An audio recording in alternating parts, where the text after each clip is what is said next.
The audacity of this man-baby. The sheer and utter audacity of this fool. Harry makes allegedly 28 million publishing his brother, Catherine, and his father's private conversations in a book. He does an alleged, including 6-part documentary selling out his family. Film a sit-down tell-all about his family.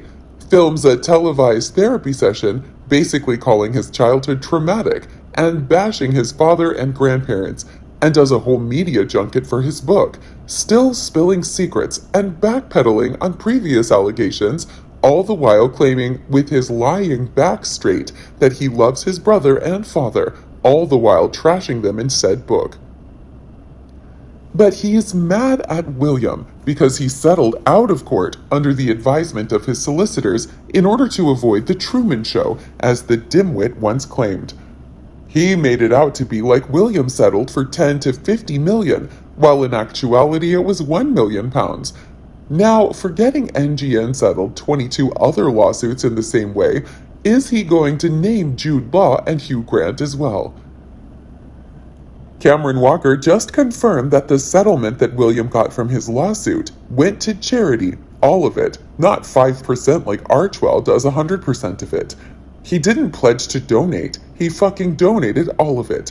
Speaking of which, Harry, weren't you supposed to donate proceeds from your book to some charity in Africa? In that lawsuit, Murdoch's Corp, Associated Newspapers Limited, A&L, hacked Kate's phone 155 times, William's 35 times, and Harry's 9 times, and used the info on William and Catherine's voice messages to send photographs to where they were going when dating. A&L was quite guilty, which is why that lawsuit was quickly settled to limit their exposure, though I usually say to limit their hurt. If Harry had evidence like William did, Murdoch would settle again.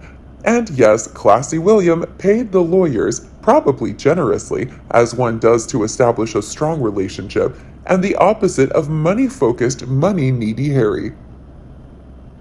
Although Harry is whining now, if Harry had chosen the life of service, his father would have definitely bestowed appropriate income as Harry went through his life. Harry wanted half of what William got. He wanted fairness in a society specifically structured on primogeniture, institutionalized unfairness as a way to concentrate power and wealth. But if fairness were the case, why didn't Charles's 3 siblings each get a cut of POW? Because they don't, and you don't see them whining about it. But if they did, Harry's cut would be significantly diminished anyway. Fundamentally, Harry is protesting the very society that gave him the status he's pimping, because it's not enough for him. But if he is entitled to fairness, why isn't every other member of the royal family also entitled? That would, of course, significantly deplete Harry's share.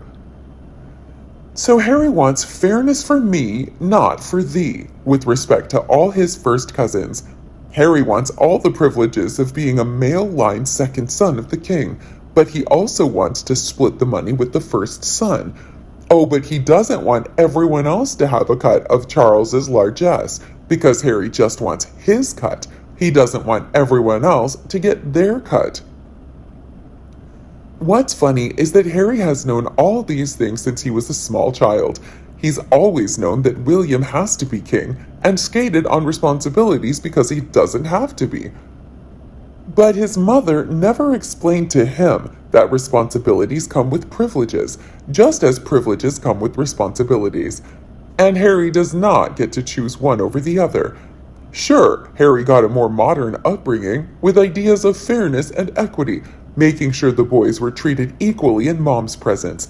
But Harry has assumed the extra privileges he received from that fairness are actually rights, and they're not. So now Harry wants all his rights and privileges, but of course none of the responsibilities. So, okay, he has been permitted to keep his princely title, his kids get to keep their prince and princess. Fine, those are birthrights. But the duchy is not a birthright. It was a gift that came with responsibilities. He has abdicated the responsibilities so that title, along with the HRH, are not things he needs to live his life. And, of course, he is not a royal family that just sits around being rich, like, say, the Saudis.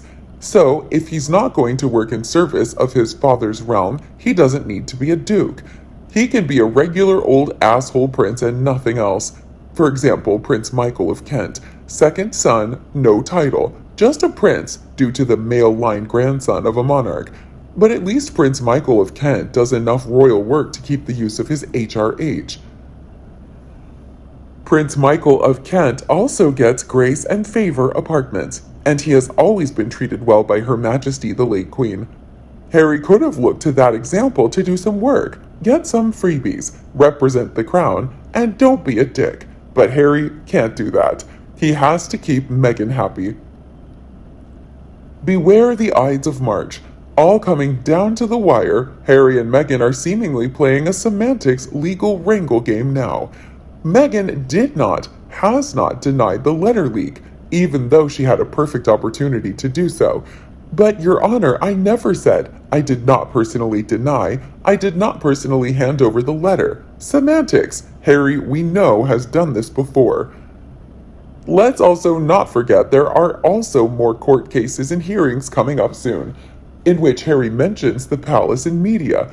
So who does it best serve to have it all brought up again and create such a media circus now?